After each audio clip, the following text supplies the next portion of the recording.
Hi there. Welcome to Cocktails and Conversation. I'm Samantha Hoffman. I'm the VP of the Chicago Writers Association and the Executive Director of Let's Just Write an Uncommon Writers Conference. And we're so happy that you're joining us today.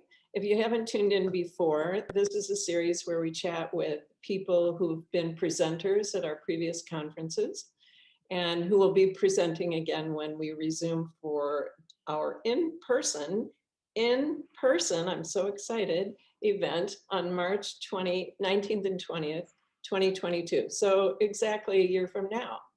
Yay. And you can find out more information about it on our website, chicagowrites.org. And Kristin will be there. So this is just going to give you a little preview of her session. So first of all, I'm going to own up to my ineptitude. This is not the original recording.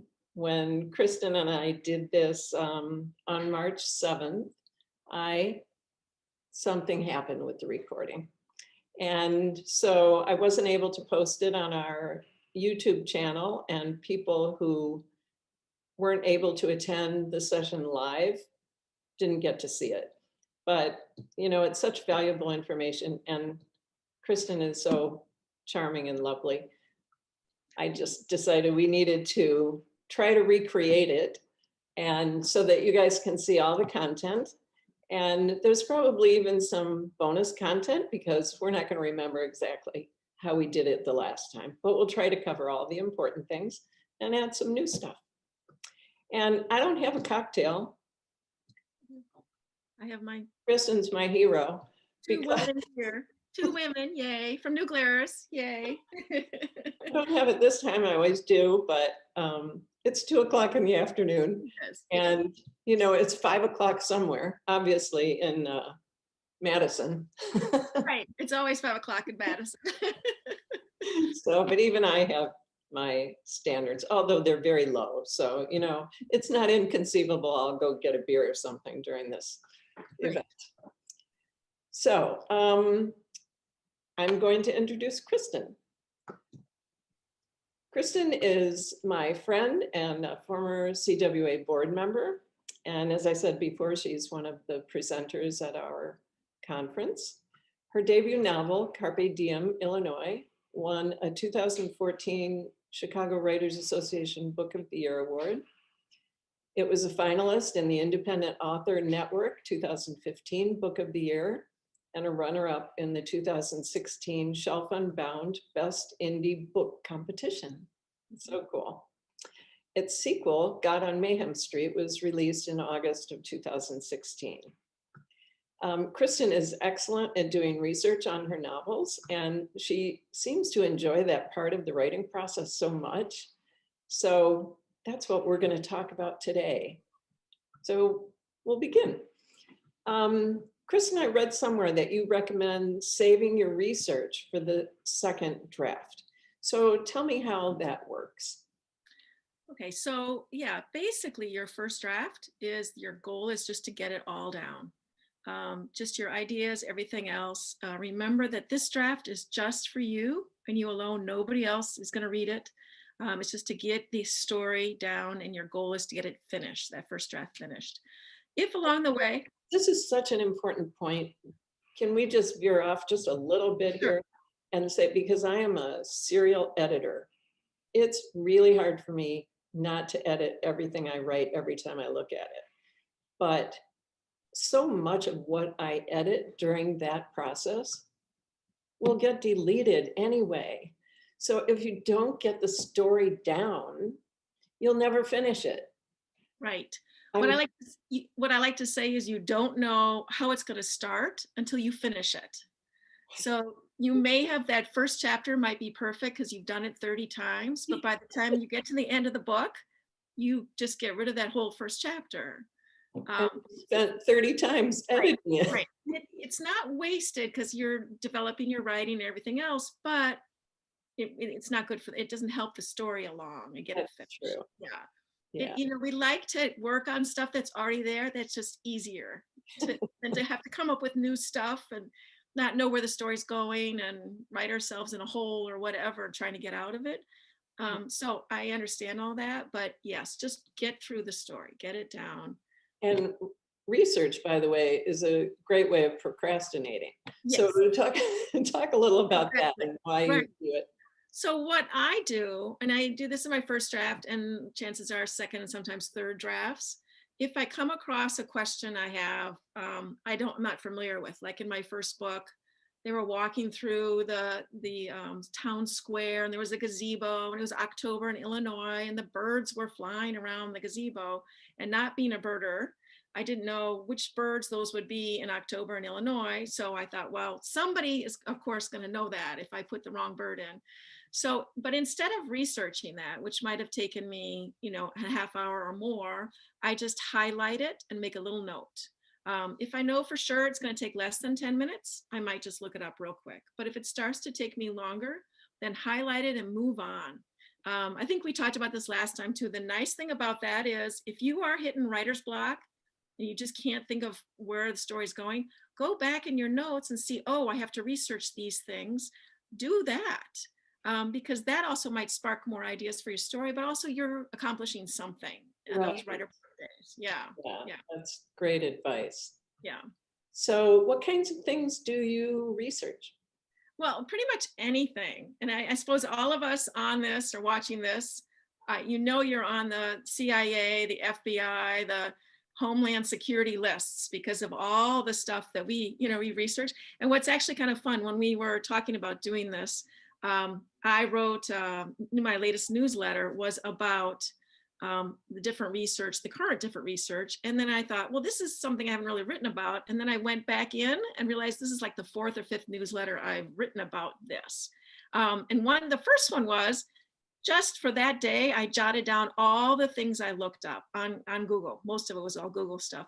And it was fascinating. It was like how to speak Italian, and you can, all of this stuff you can find online. If you don't know an Italian, which of course you'd want to know the Italian, that'd be the best source, but you can hear them do it over and over again. So Italian, but then lately it's been drones and pipe bombs and things like that, because I'm writing a dystopian story. So I mean, the variety is it's just amazing, and it's fun at the end of the day to just get that list and see where it's taken you. Yeah, for sure. Yeah. Yeah. And I think, last time, was her name Mary Kay? She offered to pay your bond when the FBI came and confiscated your hard drive. I'm very happy about that. Yes. Yeah. And I, some years ago, I was writing a short story, and in this short story, one of the characters committed suicide. And it was right around the time when Anthony Bourdain and Kate Spade had both died by suicide, and they both hanged themselves from a door. And so I found myself Googling, how do you hang yourself from a door? Because I could not figure out how that would happen. Right. I never ended up using it in my short story, but later I thought, if there was someone out to get me and they wanted to do away with me, they could just come to my house and hang me from a door, and everyone would think it was suicide because I had Googled how to do it. I know. Oh my God. Oh yeah. There's so many people that, might be a little afraid of the stuff I've been looking into. Yeah. Yeah. Yeah. It's pretty amazing. Yeah. It is. So what are some of the most fun things you've researched? So, well, lately it runs the gamut. Lately it was UV, actually I have it right here, UV flashlights. My editor, Tim Storm, who was on last time, he had said, I have a UV, my characters, without giving too much away, are in an enclosed it's completely dark space. And they know they have these flashlights they've been given. So they try to turn them on. And in my mind, in my perfect world, nothing would happen when it would go on. And it's important for that. But he said, doesn't UV light actually shine a color? And so I had to do research on that. And I thought, well, that's an easy question. And I don't know if you'll be able to see it. I don't know if I should bother turning it on, but yes, you can see it's a little purple. So I Yeah. did research, and the UV light UV light has no color spectrum by itself, but manufacturers of overhead lights and flashlights will add the coloring to them. Oh, And my characters would be using a flashlight, so it would have the color into it. So that's kind of a bummer for my story, but not hard to correct. The other thing is it does look up bodily fluids. So, the whole thing with, I don't know, a couple of years ago, they did a scan of the different um, hotels and actually did the flash of light on yes, and found all kinds of interesting, because then I wondered, well, can it spot blood? Can it see blood? Not blood, but it does do urine and semen. So yeah, so that was kind of interesting. I know. Well, some of this stuff though, I actually couldn't find online. I wanted to see, so yes, it does show ultraviolet, but then I wanted to see how bright it was in the dark enclosed place, and what else it would shine on and those things. And I couldn't get that information from the internet. So I went ahead, bought the flashlight, and I got the pins around here somewhere. And we've been having all kinds of fun with those. And it wasn't expensive. I hope you don't take those into hotel rooms with you. I know. Probably won't do that. Yes, no. Best not to know, right? No, that's not. Yeah. So that was interesting. And then it's interesting because you get to a point where you just realize you have to do more than just Google searches. So going back to the comment about when you do the research and maybe to avoid it during the first draft, there's a caveat to that. So if the research is going to completely change your story, your storyline, then you want to do that research up front. So for instance, in the third book in the series I'm working on, my character escapes to the wilderness, and he has to know survival skills. And so I thought, well, I could just go to the library and get a stack of books on that. And I'm a city girl. Madison to me is a small town. I don't cook camp at all, just Girl Scouts when I was a kid kind of a thing. So I really know nothing about survival. But I thought this stack of books will do it. Well, no, I realized I have to actually experience it. And at the same time, it was really weird how this stuff kind of works. The serendipitous events happen. I got a magazine in the mail, and it was a traveler magazine, which I had not ordered and my daughter hadn't ordered it. And I was paging through, and there was an ad for Explore Chicks. So it's Explore Adventures just for women only.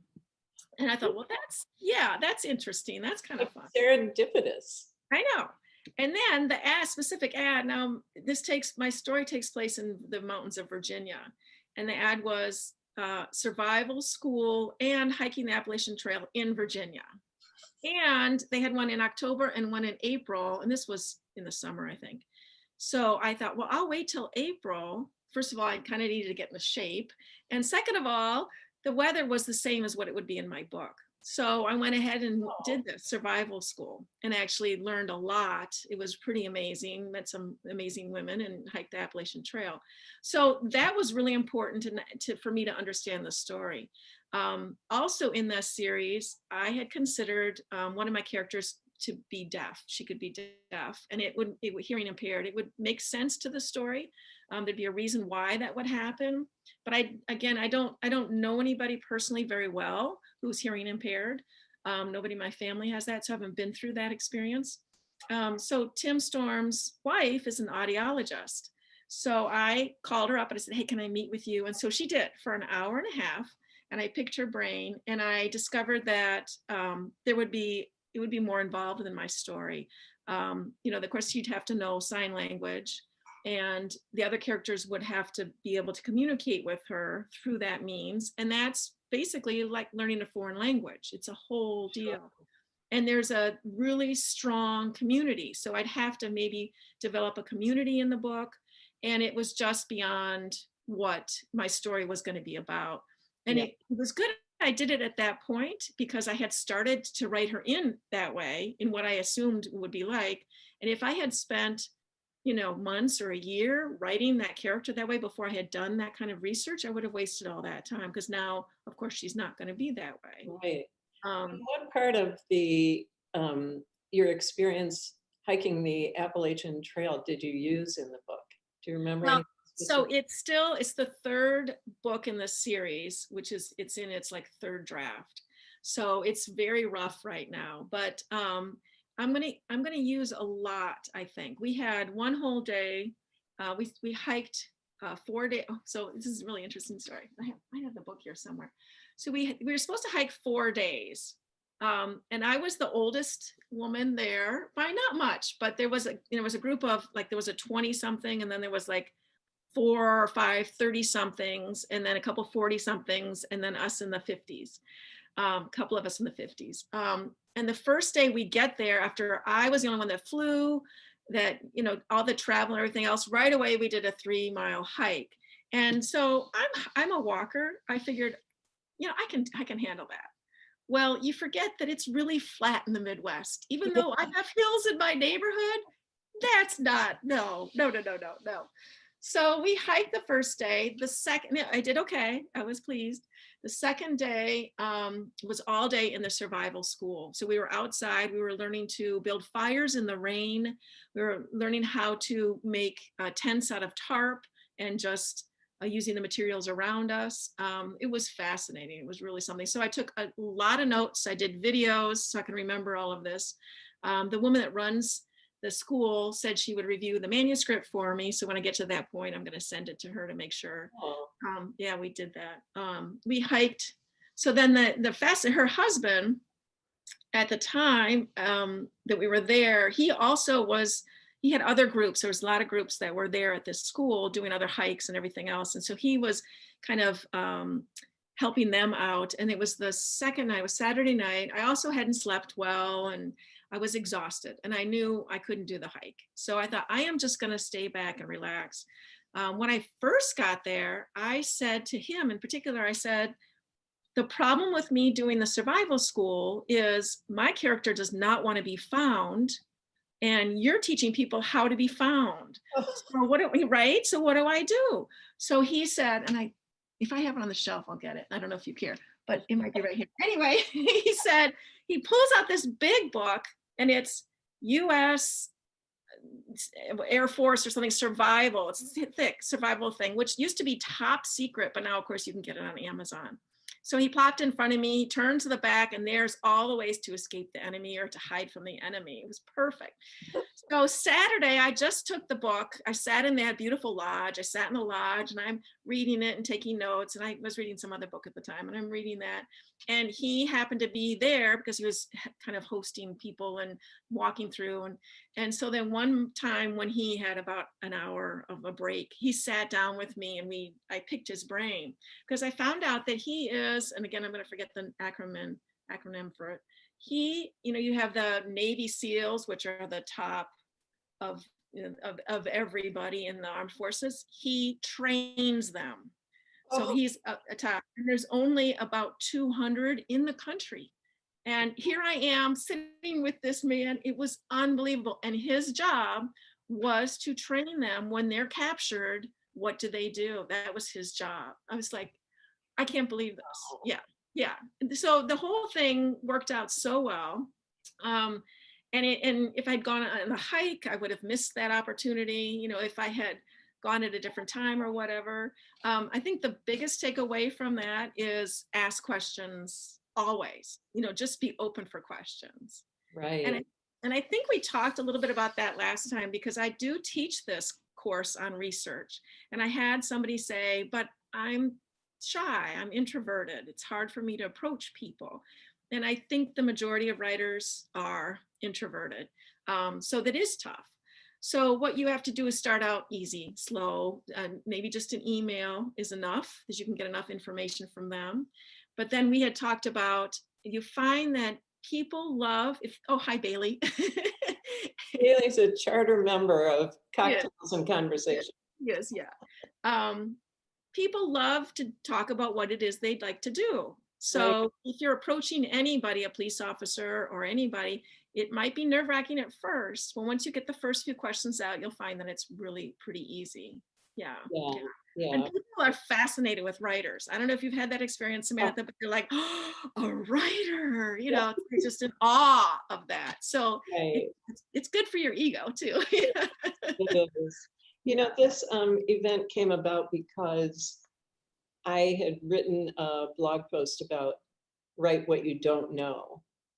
Because, you know, there's that old adage that they tell writers, write what you know. Well, you know, that's fine the first time around, but then we're writers, we make things up. Right. So, and you're someone who creates worlds that don't exist. So that's how this came up in the first place. And you, last time you talked about your first book was it about unschooling? Yes. Yeah. And so So, talk a little about that. okay. Yeah. So I think that adage, write what you know, works for your first book in particular. The most important is write what you love, especially for that first book, because you're going to find that it's going to take you, well, took me 6 years, not full time, not, you know, I was just trying to figure things out, but yeah, it's going to take you years. So you want to love the subject, and chances are that's going to be something that you're really, really familiar with. So my first book, Carpe Diem, Illinois, is about a small town that doesn't have any schools. They unschool their children, which is what I did with my children. So I was for many, many years a homeschool, and still kind of am, advocate, and, you know, did support groups, and wrote articles for Home Education Magazine and things like that. So I wanted, my ideal world would be a town that is completely unschooling, which means child-led learning. The children decide what they want to learn, when they want to learn, and how they want to go about learning it. So they're totally in control of their education. And yeah, and so that's what I wrote about. And it was, the research was easy, other than the birds in the, you know, gazebo. I knew everything about the subject. Right, The right. tricky part, of course, was to make it so I wasn't so biased one way versus the other, which is why I created the main character, Leo Townsend. He's a reporter, and so he's trying to figure out what this whole thing is. Yeah. Yeah. And so then your second novel, that's a whole new world, right? Right. So as I go about learning how to write, and it's taken so long, as you're figuring this out, you realize that it's not about the book itself. May have an issue. I like to write about big issues, but that's not the book. The book itself is the character. It's always comes down to that main character, and it took me a while to realize that. I think I knew that, though, when I wrote the last sentence. Here we go, last sentence of the first draft. I'm like, oh my gosh, Leo has more stories to tell.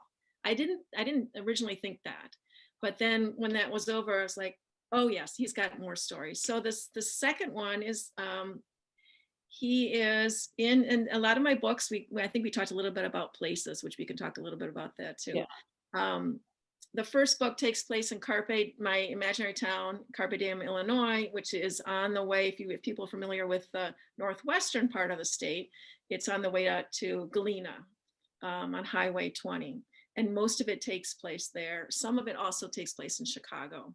The second book takes place in my imaginary town of Endeavor, Wisconsin, and came to find out that there actually is an Endeavor, Wisconsin, which we can talk about too, but also Madison and Chicago. So Leo is in Chicago, Michigan Avenue on Spiaggio's, how do you pronounce it? Yeah. Yeah. He's there having lunch with the front-running presidential candidate who is openly gay. And of course, we've had candidates that are openly gay that have run, but this guy's going to win. He's got a really, really good chance of winning. So it's a really important interview for Leo. And right before they get started in the interview, he gets a phone call from his brother that his father has suffered a near fatal heart attack. And Leo has to come to the family farm in Endeavor, Wisconsin to help out. So he misses out on the interview. The candidate decides to come to the small town where the village president is homophobic and the villain of the town. So that's where the conflict comes in. Yeah. And so why didn't you use a real town? Why did you make one up? So for a couple of reasons. Well, okay, so if you use a real town, you want to make sure that you don't put it in a bad light. Towns can't sue you for that. They can't, there's no way they can do that, but still, you wouldn't want if bad things happened there. So in my endeavor, the village president is the villain in the story. There are some good people in the village, but also some bad people. It makes you think of like Stephen King, his little town, Derry, Maine, is always, there's horrific things happening in his towns, right? Stephen King. So he never uses a real town either. And I thought I was coming up with the name Endeavor, Wisconsin. I thought that's a really cool name for a town. And you didn't Google it or? No, because I had created that name. Well, so it's mentioned one line in my first book. It doesn't take place in the first book at all. And Leo mentions that's his hometown. I think that's it. I'm working on the second or third draft of the second book. And my editor at the time said, well, you know, there's a real Endeavor, Wisconsin, right? I'm like, no, there's not. Just, yeah, there is. And so it's on the way. So if you go north of Madison, it's about an hour and a half north. And we used to drive all the way up to Eagle River. And I'm sure I saw that sign somewhere along the way and thought, oh my gosh, that's a great name for a town, and then just kept it. So anyway, I was worried I couldn't change the name because it was already published in the first book. So my editor said, let's go there. Let's just check out the town, knowing that, you know, the village president was the villain in my book. So we did. If you get a chance, I'll take you up there, Samantha, sometime. It is, I've been all around the world. It is the creepiest little town I've ever been in. It's just, it's hard to explain. You drive, it's 450 people in this little town. My fictional town is a prosperous farming community, about 1,600 people. This town is about 450. You drive, and for miles around, it's very hilly, it's beautiful countryside. But at the very top, there's this big hill, and on top of it, it's this factory that's broken windows, broken down factory. And that's, you can see that above the whole town. So when we drove in, we went right to the top of that, and it was a sunny day. It was a Wednesday, like at noon, 11:30, something like that. We got to the top, and there's weeds that are 5 feet tall coming out through the concrete. The windows are broken in. And I said, this is a Stephen King set right here. Above, the whole town looks at this. So we wound our way back down, and we're driving through the little neighborhoods, they're blocks, and there's this shrine in the middle of the neighborhood. It's 16 to 20 feet tall. I mean, it's got pillars on either side where you can walk up the steps inside it. And I'm like, what is this? So we parked the car, we got out, we walked over, and it was a mosaic, giant mosaic on the front. And it was we found a later shrine to Our Lady of Guadalupe, because they had migrant workers that would come in, and they developed this church and the shrine just for them. It's in people's backyards. It's very strange. So then we found out they did have a library. We went to their library, 2 librarians there, and just mentioned that I was writing this book, and said, could I come back and do a book signing here? I think that would be fun. And they were excited. So when the book came out, we did. My daughter and I went up. And there were 10 people, which is pretty decent for 450 people. Yeah. And small towns, they brought all the food, and they brought beer and everything else. You know, it was really fun. And so one of the first things I said, I did a little presentation and then answered questions. And one of the first things I said was, I want you to know that my endeavor is completely fictional. I mean, there is some things that I borrowed from it. It looks the same in the environment as far as the beautiful hills and things like that. You know, there's some things that are the same, but I said, as far as the people, completely fictional. And I want you to know this. I'm emphasizing this because my village president is the villain in my story. Well, as soon as I said that, they broke out laughing. They thought that was, I'm like, oh my God, don't you like your village president? And no, it's fine, it's fine. Well, the library is in the same building as the village community hall or whatever, and they were having their meeting there. So about 5 minutes after I said that, the village president comes over and sits down to, just to, find out what's going on. And they started laughing again. So then I explained to him why they were laughing. I just said, because my village president is a villain, and so then he just kind of nodded, and then he left. Well, at the end of my little session and the questions, then we went over to get some food, refreshments. And one of the women gave me a big hug. And then she whispered in my ear, "Our village president is being indicted." Oh my gosh. So this little town has its own amazing stories involved, but I've been there now 3 or 4 times. And every time I come home, I have to shower. It's just, I can't explain what it's the broken down houses and the cars on the, it's just really, it's really sad. It's a sad little town. Yeah. Hopefully, as I said before, that nobody's from Endeavor. You know, yeah. I mean, they were so sweet. The people were wonderful. What's that? Did they buy your book? That was the other thing. So here's another thing when we talk about real places, and I think we can maybe talk a little bit more about this if you want to use real name of places. So of course, in this case, I did, and how exciting for that little town to have some book that.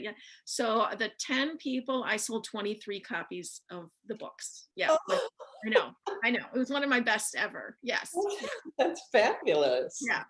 So if you're thinking about like a business that you want to use the name of, when I first was writing Carpe Diem, Illinois, Leo worked at the Chicago Tribune, and I had Randy Richardson, who's the president of CWA, who was a journalist, look it over for me. And he said, "You do not want to take on the Chicago Tribune in any way, shape, or form." So I changed the newspaper to the Chicago Examiner, which gives you enough of an idea of where it is he's working. If it's a place, I do have names of real places, especially like in Madison, and I mentioned in Chicago. If you're seeing the place in a good light, if something good happens there, then it's okay. What you might want to do is go to them and ask permission and explain why you're going to use them. A lot of times they'll say, be thrilled by that. And then the other thing is, then you could have a book signing there, and also have your books displayed there. It's just kind of a nice thing. If, however, people are being murdered, or in my case, my reporter starts out really being drunk and not getting his job done, things that show the business in a bad light, then you need to definitely change the name. You don't want to mess with that. Yeah. Yes, for sure. Are there any other locations you've visited in doing your research? In the current series, the idea is called the devil particle. And the idea is that evil is a known quantity that can be collected from people and contained, but it has to be contained in one person, and it's a teenager. So I wanted to know in the beginning, what would this substance look like? What would it be scientifically? And so I met with my ex-brother-in-law who lives in Madison. He's got a PhD in chemistry and knows everything about that kind of stuff, which is beyond me. And so I treated him to lunch and picked his brain. And that's how we came up with the title, The Devil Particle, as opposed to the God Particle. But he finally said, well, first of all, I said to him, so what would it be? Would it be electrical? Would it be chemical? What kind of a substance? He said, well, you're talking about evil here, right? Evil. So if you have evil, if it's a substance that you can collect it, what would it possibly be? I know.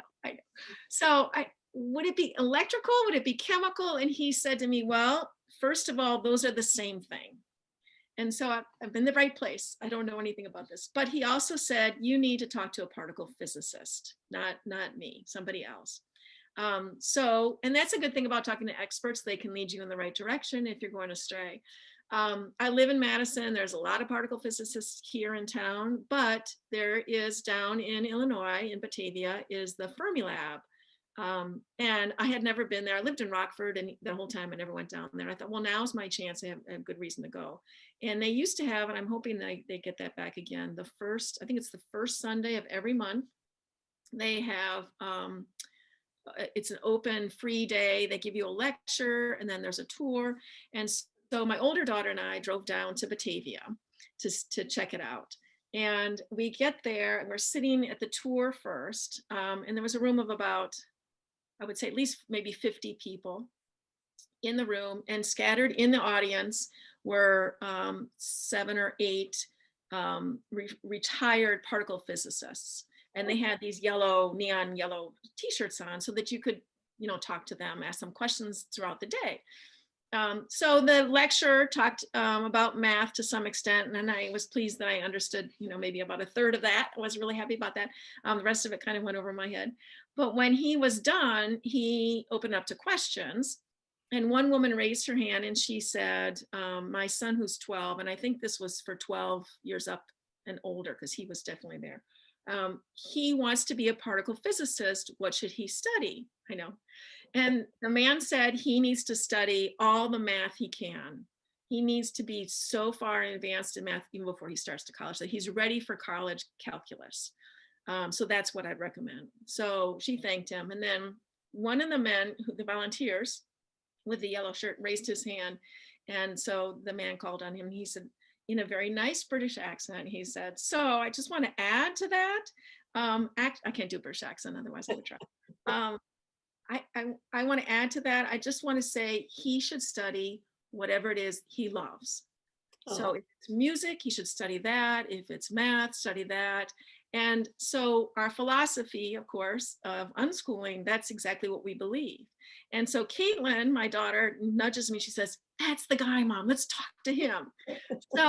So we get done with the lecture. Our tour group started at the 16th floor. And if you've never been to the Fermi Lab, I have to recommend going. It's absolutely amazing.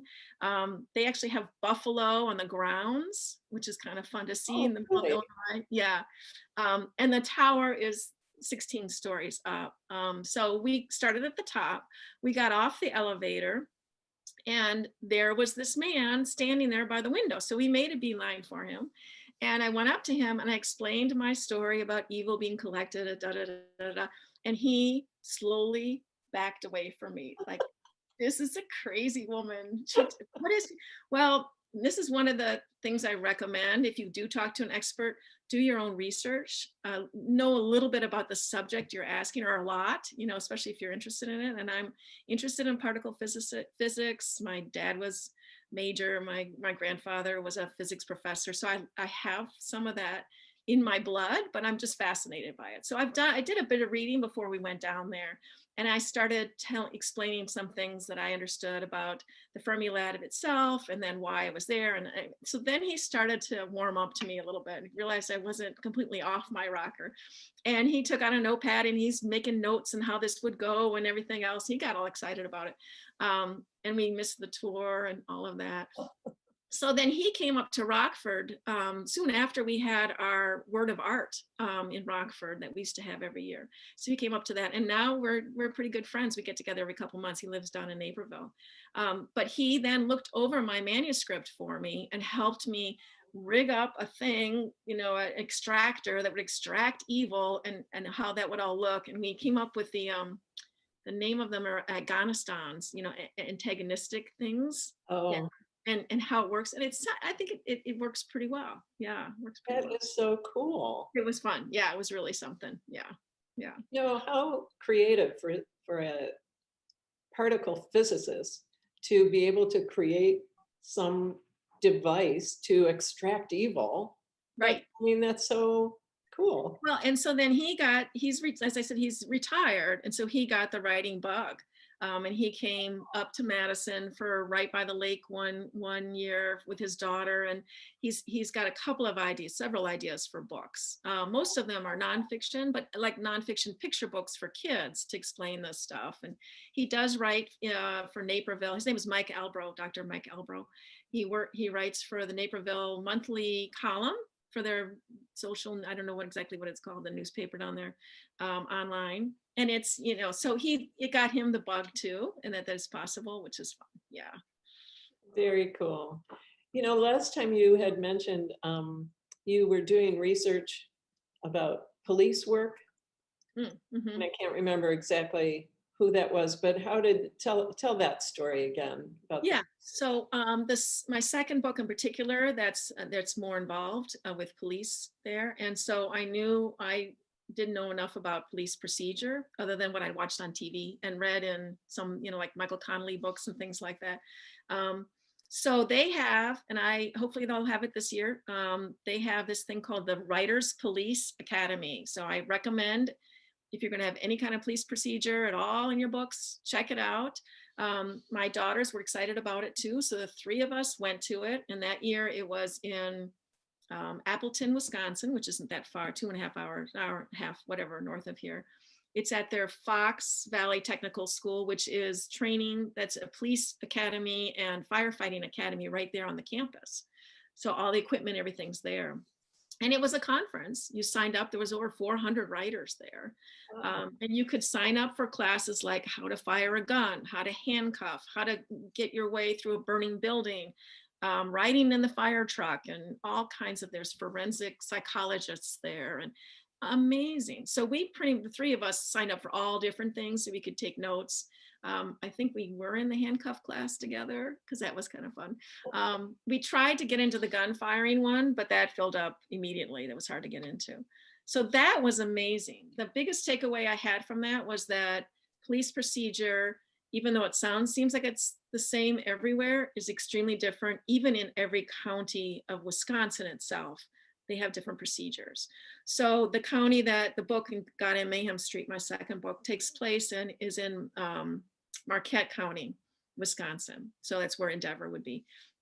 So I knew I had to talk to the sheriff there and just kind of pick his brain. So I did. I emailed him and he was fine with that. And so I went up on a Friday, and in the Marquette County, I think it's during the height of the summer, which is their tourist time, there's 16,000 people in the whole county. So, he had some time on his hands. I think Monday is probably busier, with people having partied all weekend, but Friday it was a little slow in the afternoon. So he was very happy to meet with me.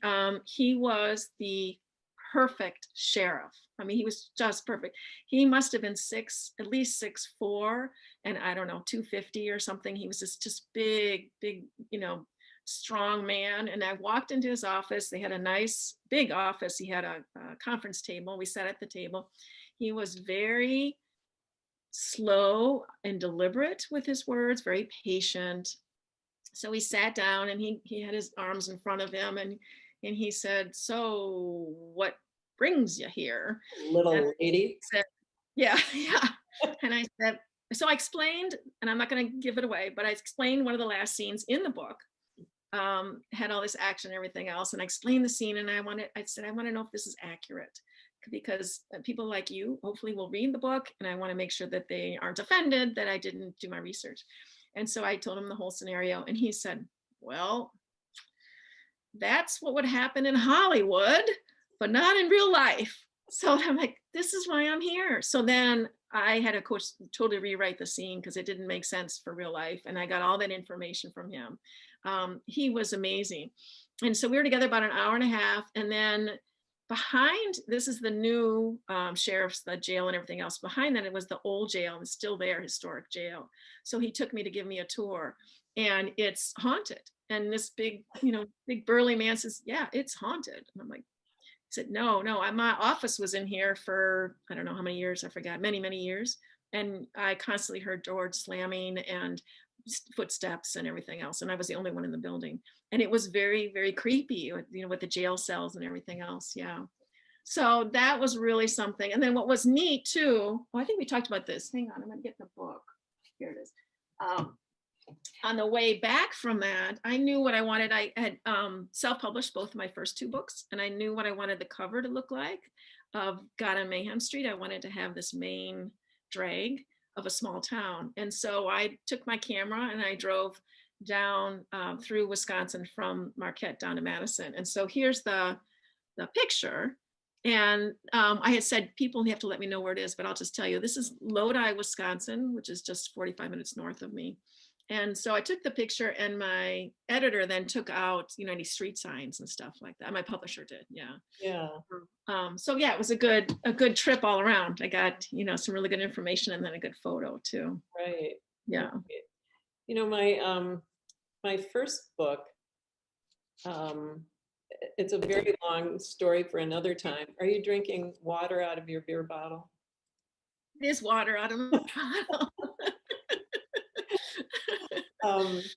So the story of my first book, I self-published after trying very many agents getting a lot of rejection letters.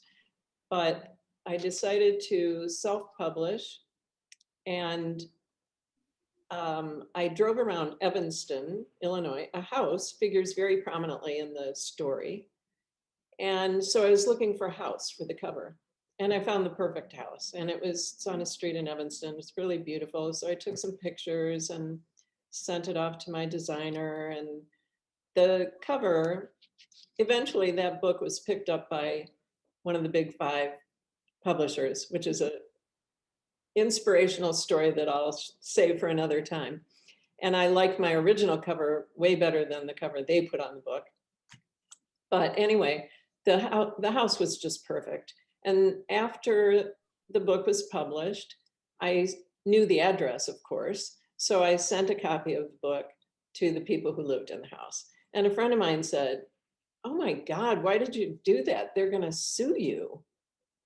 I'm like, sue me for what? But it got me thinking. But I had already sent it off. And then I got a letter from them, US mail letter, and thanking me for using their house on the cover of my book and saying, "It looks more beautiful than it really is. And we're so pleased you used it, and we love your book." So, I didn't get sued, and I got another fan, which was really fun. And Right. eventually I got published by Yeah. one of the 5. So What's the title of the book, Samantha? the original, Yes. oh, well, we don't need to go back to the original, but So what's the title of the book for sale?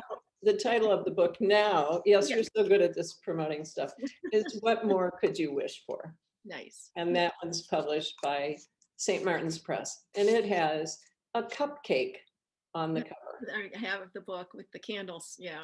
the Yeah. candles, which is so cute for a young adult book, but not for a story about a 50-year-old woman. No. Yeah. So I like, if I could put my original cover on the St. Martin's Press book, I would be so happy. Yeah. So there's 2 things about that. And the second thing, don't let me forget, I have 2 things I'll get to, which we didn't talk about the first time, but I'm going to add that. The first thing is so in my second book, my villain poisons cows. And I didn't know the best way to poison cows, having never done that and don't know that many cows. So I actually met at a writer's conference a veterinarian who was writing his books. And so I picked his brain. Yeah. And so he explained that to me. And then we had gotten in touch many times since then. And he actually reviewed the book for me, the second book, so that the farming information was accurate, terminology and everything else. And so his name is Dr. Bill Stork, and his books are, the first one is In Harriet's Shadow, and Harriet is the Herriott. Oh. So, all the Bless the Beasts and Children, the whole series that was big in the 70s or 80s or 90s. Yeah. And it's because his stories, Dr. Stork's stories, are about his life as a veterinarian, and there's snippets of that. So on the cover of his first book, the first one I just mentioned, he has this barn, beautiful barn, and he, unlike you, he asked the people first, and they were clients of his, "Can I use your barn?" And they were thrilled.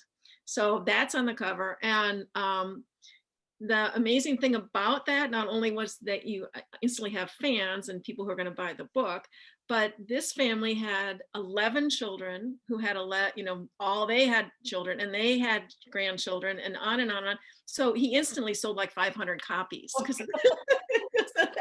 that's something to keep in mind if you can pick the cover. Yeah. Yeah. Invaluable.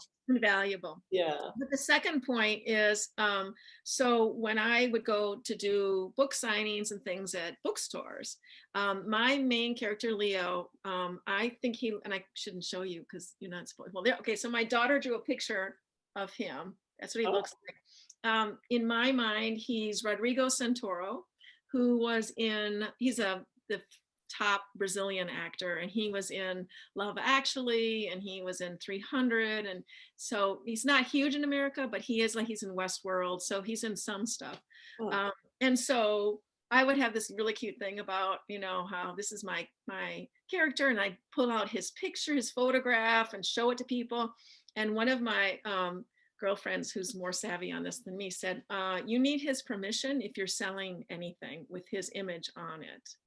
So and they're like, "Oh, well, right, that's true. I have to, I have to ask that, because if I'm going to when I make millions on this book, I And, have to give some of that to him." So and when it's turned into a movie and that the he'll movie, star in. well, but hopefully he'll star in it, and then that'll be okay. Right, Yeah, right. yeah, yeah. So that's just something to take into consideration. I don't think those people in your house will come back and sue you for that, but it's always just good, especially it is so cool for them to see that, on the cover Right, of the book. Yeah. right. Yeah. So, it's all about connection and meeting people, talking to people, and these resources that you're using, those are invaluable Right. connections. And who knows who they're going to tell. And, Right. it's Which is the same. We talk about critique groups, and you and Tim had talked about that and how important they are. And all of us, unless we're teenagers, and we're writers, all of us have these life experiences in all different kinds of backgrounds. So your critique group is a source of information. One of my critique partners has a small farm, so she was helping me in the beginning stages of the book with some things I should be looking into and researching more. right. Um, so even those people, don't forget, they're not just writers. They've had lives, and probably still do. Then they're a really great resource for a lot of things. That's true. In my current critique group, one of the books that I'm working on, one of the characters is a psychologist. Well, one of the women in my critique group is a psychologist. So, Yeah. I've been picking her brain, and that's really good. And also, I have a friend whose daughter is a psychologist. And so, some years ago, I tapped her brain for psychology lingo, Right. things that she would say that other people would not say. And I made an entire list of those things, and it just makes your work authentic. It does. Yeah. Well, in my books, the first two books and the one I'm working on now are teenagers. So when I was writing the first book, my daughters were younger and they were in the teenage years. So of course I had them as my first go-to. Resource. They'd say, "I don't even know what this means, Mom, this phrase you're using. What does that even mean?" So, but then for the current series, I actually talked to somebody, I think it was through CWA, who's a school teacher, high school teacher. And she invited me to come down to the high school and actually talk to them about the book and the process. So I gave them the manuscript ahead of time and have them review it for me. And so that was super helpful. So it's not just experts like, a particle physicist or a veterinarian. It's ordinary people that are maybe of a different background than yours, a different ethnicity or an age or anything like that. They're all helpful. For some reason, most of my main characters are male, and I've never been male. So as far as I know, so it's helpful to have men, like I had like Randy look it over and a couple other men, just read it to see if it's authentic to men. Things like that. It's really important to have a critique group and a beta group. And then of course an editor is important too. But all of that just to get you the feedback, make sure you're on the right page with these things. Right. Yeah. Right. So Oh, the bottom line is write what you don't know. Right, what you don't know. You just need to make it authentic. You need to talk to the right people to help you do that, and do your research. Right. The main thing is, write whatever you love and your imagination takes you, go for it, but do the research. Then honor it by making it, valid, making it truthful and true to form, all of those things. Yeah. So make sure you do have it. I notice when in my drafts, if there's a part that it's kind of boring or it's just not moving, a lot of times it's because I was lazy and I didn't do the research. So I didn't get the details that were important. Of course, they have to be important to the story, but that were important that made it realistic. Right. So that's really something. But Yeah. then on the other hand, like I, hiked the Appalachian Trail and you did this other research, you tend to want to go overboard with throwing that into the book. because you spent all that time doing it and you're interested in it, but then you've got to make sure that it goes with the story, that it follows the story, that it moves the story along. So I did read this quote, which I think is really cute, and I'll read it again for this time. This is from, his name is Tom Young, How to Research a Novel, 7 Tips. You can find it, it's through Writer's Digest online. So this is what he says about including too much information. You can leave some things out. If you do thorough research, you'll find more material than you need, and no reader likes a data dump. In my own writing, I could bore you to death with the details of aircraft and weapons, but a very good creative writing professor once advised me to let the reader overhear the tech talk. Say if my character punches off a harm missile, that might sound authentic and pretty scary, but scary would turn to dull if I stopped the action to tell you that HARM stands for High Speed Anti-Radiation Missile, which homes in on anti-aircraft missile radars. Who cares? The damn thing goes boom. So it's something to keep in mind. And again, your critique group, your beta readers can say the pacing was slow at this point, or I put the book down, I wasn't interested. And that might be where you've put too much information about the plants on the Appalachian Trail or whatever it is that you did the research on. Yeah. Right. And that's where a good editor comes in. And that's just, I am a evangelist for editing. And, you need someone outside of yourself and your friends and family to look at your work and make sure that you haven't overdone it. I don't know, have you ever read the book, The Martian? Maybe years ago. It was a movie with that's Matt yes, Damon. yes, Matt Damon. Yes, Yeah. yes, loved it. Well, it is so technical. Yeah. But to me, it was fascinating. Yeah. And I don't know, it's one of those things that breaks all the rules. Someone might have told this author, and I can't remember who wrote the book, but you've got too much information in there. But I could not get enough of those details, and I'm not sure why. Well, so then that's a good book to go back and read again and study to see how he did it. Yeah. Because he does, it was, you couldn't put it down. And, Right. and a lot of it went over my head. Some of the terminology didn't, but I didn't mind it. Now, on the other hand, Tom Clancy put so much stuff into his, and I have a hard time getting through his books. I think the movies are great, but the books, now people are going to get mad at me because they like that stuff, and that's okay. Obviously, he's got an audience for it. His books sell really well, and some of them are more technical than others. But yes, The Martian was really well done. So that's a good one to study if you want to include that higher end, the more technical, information in your story. Right. Yeah. Another one is The Queen's Gambit.